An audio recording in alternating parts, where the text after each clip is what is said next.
ಒಂದು ನೀವು ಯಾರ ವಿರುದ್ಧ ಸರ್ ಸ್ಪರ್ಧೆ ಮಾಡ್ತಿರೋದು? ಶೋಭಾ ಕರಂದ್ಲಾಜೆ ವಿರುದ್ಧನಾ, ನರೇಂದ್ರ ಮೋದಿ ಅವ್ರ ವಿರುದ್ಧನಾ? ಕಾರಣ ಇದೆ, ಕ್ವಶನ್ಗೊಂದು ಕಾರಣ ಇದೆ. ಈ ಬಿ ಜೆ ಪಿ ಕ್ಯಾಂಡಿಡೇಟ್ಗಳು ಹೋದ ಕಡೆ ಇಲ್ಲ. ಫಾರ್ ಎಕ್ಸಾಂಪಲ್ ಉತ್ತರ ಕನ್ನಡದಲ್ಲಿ ನಾನು ನಿಮಿತ್ತ ಮಾತ್ರ ನರೇಂದ್ರ ಮೋದಿ ಅವರೇ ಕ್ಯಾಂಡಿಡೇಟ್ ಅಂತೇಳಿ ವಿಶ್ವೇಶ್ವರ ಹೆಗಡೆ ಕಾಗೇರಿ ಹೇಳ್ಕೊಂಡಾಯಿತು. ನಾನು ನಿಮಿತ್ತ ಹೆಸರಿಗೆ ನಿಂತಿದ್ದೀನಪ್ಪ, ಕ್ಯಾಂಡಿಡೇಟ್ ನೋಡೋದು ನರೇಂದ್ರ ಮೋದಿ ಅಂತ.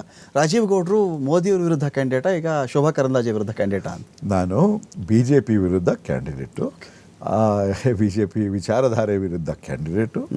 ಸೊ ಅದು ಮೋದಿಯವರು ಇರ್ಬೋದು, ಶೋಭಕ್ಕ ಇರ್ಬೋದು, ಇಬ್ಬರು ವಿರುದ್ಧನೂ ನಾನು ಸ್ಪರ್ಧಿಸಿದ್ದೇನೆ ಈ ಸತಿ.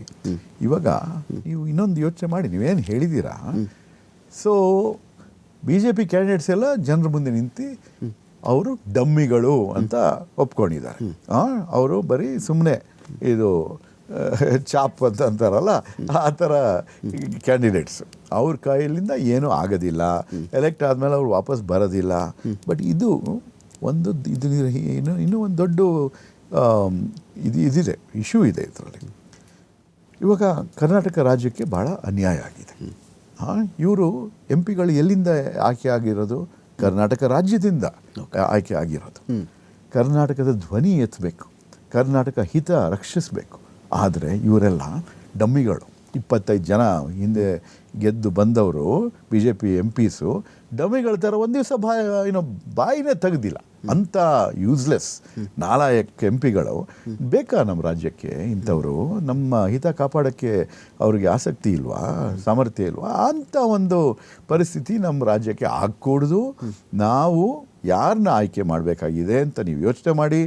ಯಾರು ಕರ್ನಾಟಕ ರಾಜ್ಯದ ಧ್ವನಿ ಎತ್ತಾರೆ, ಕರ್ನಾಟಕ ಹಿತವನ್ನು ರಕ್ಷಿಸುತ್ತಾರೆ, ಯಾರಿಗೆ ಬೆಂಗಳೂರು ನಗರದ ಅಭಿವೃದ್ಧಿ ಬಗ್ಗೆ ಕಾಳಜಿ ಇದೆ, ಯಾರಿಗೆ ತಿಳುವಳಿಕೆ ಇದೆ, ಒಳ್ಳೆ ಪಬ್ಲಿಕ್ ಪಾಲಿಸೀಸ್ನ ಚೆನ್ನಾಗಿ ರಚಿಸೋಕ್ಕೋಸ್ಕರ, ಕ್ರಿಟಿಸೈಸ್ ಮಾಡೋಕ್ಕೋಸ್ಕರ, ಇಂಪ್ರೂವ್ ಮಾಡೋಕ್ಕೋಸ್ಕರ ಯಾರಿಗೆ ಆ ಒಂದು ಸಾಮರ್ಥ್ಯ ಇದೆ ಅಂಥವ್ರು ಬೇಕು.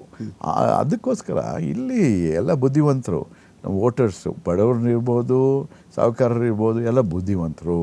ಅವರು 10 ವರ್ಷ ಈ ಥರ ತಪ್ಪು ಮಾಡಿದ್ದಾರೆ. ಬರೀ ಮೋದಿ ಅಂದ್ಕೊಂಡು ಅವ್ರಿಗೆ ಓಟ್ ಹಾಕಿ ಯಾವುದೋ ಒಂದು ಅಲೆನಲ್ಲಿ ತೇಲ್ಕೊಂಡು ಹೋಗ್ಬಿಟ್ಟು ಅವ್ರನ್ನ ಗೆಲ್ಸಿದ್ದಾರೆ. ಈ ಸತಿ ಆ ತಪ್ಪು ಮಾಡೋದಿಲ್ಲ. ಆಗಲೇ ನೋಡಿದ್ದೀರಲ್ಲ, 1 ವರ್ಷ ಹಿಂದೆ ಜನ ಎಂಥ ಪ್ರತಿಕ್ರಿಯೆ ಕೊಟ್ಟರು ಬಿ ಜೆ ಪಿ ಸರ್ಕಾರಕ್ಕೆ. 40% ಕಮಿಷನ್ ಸರ್ಕಾರಕ್ಕೆ ಏನು ಪ್ರತಿಕ್ರಿಯೆ ಕೊಟ್ಟರು? ಮನೆಗೆ ಕಳಿಸಿದ್ರು. ಮೋದಿಯವರು ಬಂದು ಕ್ಯಾಂಪೇನ್ ಮಾಡಿದ್ರು, ಅಮಿತ್ ಶಾನು ಬಂದು ಕ್ಯಾಂಪೇನ್ ಮಾಡಿದ್ರು. ಏನು ಪರಿಣಾಮ ಸಿಕ್ತು? ಜನ ಸಾಕು, ನಿಮ್ದೆಲ್ಲ ಕೇಳಿದ್ದೀವಿ, ಭಾಷಣಗಳು ಮಾಡೋಂಗಿದ್ರೆ ಮಾಡಿ, ಘೋಷಣೆಗಳು ಮಾಡೋಂಗಿದ್ರೆ ಮಾಡಿ, ನಾವು ಓಟ್ ಹಾಕೋದು. ತಲೆ ಮೇಲೆ ಹೂ ಸುರಿಸ್ಕೊಳ್ಳೋಂಗಿದ್ರೆ ಸುರಿಸ್ಕೊಳ್ಳಿ, ತಲೆ ಮೇಲೆ ಹೂ ಸುರಿಸ್ಕೊಳ್ಳಿ ಅಂತ. ಏನಾದ್ರು ನೀವಿಲ್ಲಿ ಶೋಭಾ ಕರಂದ್ಲಾಜೆ ವಿರುದ್ಧ ಕಂಟೆಸ್ಟ್ ಮಾಡ್ತಾ ಇದ್ದೀರೋ, ಬಿ ಜೆ ಪಿ ವಿರುದ್ಧ ಕಂಟೆಸ್ಟ್ ಮಾಡ್ತಿದ್ದೀರೋ, ಇದು ಒಂದು ಭಾಗ. ಕೆಲವು ನರೇಟಿವ್ಸ್ನ ದಾಟೋದಿದೆಯಲ್ಲ sir, that's not so easy. Narrative build ಆಗಿಬಿಟ್ಟಿದೆ.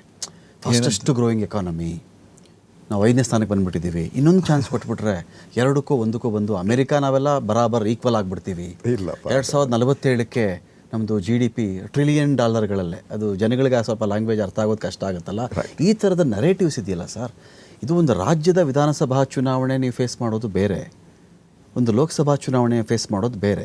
ಇದು ಇನ್ ಟೋಟಲ್ ಹಿಂದುತ್ವ ಒಂದು ನರೇಟಿವು, ದೇಶ ಒಂದು ನರೇಟಿವು, ಗಡಿ ಒಂದು ನರೇಟಿವು. ಅವರಲ್ದಿದ್ರೆ ಇವ್ರ ಕಡೆ ಯಾರು ಫೇಸೇ ಇಲ್ಲ ರೀ. ಯಾರಿದ್ದಾರೆ ಇವ್ರ ಕಡೆ? ಪ್ರಧಾನಮಂತ್ರಿ ಫೇಸ್ ಯಾರಿದ್ದಾರೆ? ಈ ನರೇಟಿವ್ಸ್ ಇದೆಯಲ್ಲ ಸರ್, ನೀವು ಇದನ್ನು ಟ್ಯಾಕಲ್ ಮಾಡೋದು ಹೇಗೆ ಅಂತ? ಜನರ ಮುಂದೆ ಸತ್ಯ ಇಡೋದೇ ಒಂದು ಸೊಲ್ಯೂಷನ್ ಇದಕ್ಕೆ. ಏಕೆಂತಂದರೆ ಇವಾಗ ಫಾಸ್ಟೆಸ್ಟ್ ಗ್ರೋಯಿಂಗ್ ಎಕಾನಮಿ ಅದು ನಿಜ. ಅದರ ಅಡಿಪಾಯ ಕಾಂಗ್ರೆಸ್ ಸರ್ಕಾರಗಳು ಲಿಬರಲೈಸೇಷನಿಂದ ಶುರು ಮಾಡಿ, ಅದಕ್ಕಿಂತ ಮುಂಚೆ ನಾವು ಪ್ಲ್ಯಾನಿಂಗ್ ಎಲ್ಲ ನಡೆಸಿ 5 year ಪ್ಲ್ಯಾನ್ಸ್ ನಡೆಸಿ ಒಂದು ಬೇಸಿಕ್ ಫೌಂಡೇಶನ್ ಕೊಟ್ಟರು. ಒಂದು level ಬಂದಾದಮೇಲೆ liberalisation of the economy Manmohan Singh ಅವರು, ನರಸಿಂಹರಾವ್ ಅವರು ತಂದರು. ಆವಾಗ ಎಲ್ಲರ ಆಂಟ್ರಪ್ರನರಿಯಲ್ ಫೋರ್ಸಸ್ನ ಅನ್ಲೀಶ್ ಮಾಡಿದ್ರು, ಎಲ್ಲರಿಗೂ ಉಪಯೋಗ ದೇಶ ಬೆಳೆಯೋಕ್ಕೆ ಒಂದು ಅವಕಾಶ ಮಾಡಿ ಕೊಟ್ಟರು. ಅದಾದಮೇಲೆ ಎಲ್ಲಿ ನೀವು ನೋಡ್ತಾ ಇದ್ದೀರಲ್ಲ, ನಮ್ಮ ಅವಧಿಯಲ್ಲಿ ಎಷ್ಟು ಜನ ಬಡ ಜನರನ್ನು ಬಡತನದ ರೇಖೆಯಿಂದ ನಾವು ಎತ್ತಿದ್ವು. ಅದೇ ಥರ ಎಲ್ಲರೂ ನಡೀತಾ ಇದೆ. ಆದರೆ ನಮ್ಮೆಲ್ಲರಿಗೂ ಒಳ್ಳೆ ಫಾಸ್ಟೆಸ್ಟ್ ಗ್ರೋಯಿಂಗ್ ಎಕಾನಮಿ ಬೇಕು, ಆಗತ್ತೆ. ಬಟ್ ನಾವು ಕಾಂಗ್ರೆಸ್ ಪಕ್ಷದವರು ನಾವು ಯಾರು ಹಿಂದೆ ಬಿದ್ದಿದ್ದಾರೆ ಅವ್ರ ಬಗ್ಗೆನೂ ಯೋಚನೆ ಮಾಡ್ತೀವಿ. ಓಕೆ, ಇವರು ಬರೀ ಹಿಂಗೆ ಕೊಚ್ಕೊಂಡು ಕೂತಿದ್ದಾರೆ. ಸೊ ಇವಾಗ ಫಾಸ್ಟೆಸ್ಟ್ ಗ್ರೋಯಿಂಗ್, ನಾನು ಅರ್ಥಶಾಸ್ತ್ರದಲ್ಲಿ ಸ್ವಲ್ಪ ತಿಳುವಳಿಕೆ ಇಟ್ಕೊಂಡಿರೋರು. ನಮಗೂ ನಾನು reserve bank of India director ಆಗಿದ್ದೆ ಕಾಲದಲ್ಲಿ. MP ಆಗೋಕ್ಕೆ ಮುಂಚೆ, ರಾಜ್ಯಸಭೆಗೆ ಆಯ್ಕೆ ಆಗೋಕ್ಕೆ ಮುಂಚೆ ನಾನು IIM ಬೆಂಗಳೂರಿನಲ್ಲಿ ಪ್ರೊಫೆಸರ್ ಆಗಿದ್ದೆ, economics professor, public policy department chairman ಆಗಿದ್ದೆ. ಅದೇ ಸಂದರ್ಭದಲ್ಲಿ reserve bank of India director ಆಗಿದ್ದೆ. ಸೊ ನಮಗೂ ಎಕಾನಮಿ ಬಗ್ಗೆ ಸ್ವಲ್ಪ ಗೊತ್ತು. ಎಕಾನಮಿ ಚೆನ್ನಾಗಿ ಬೆಳೀತಾ ಇದೆ.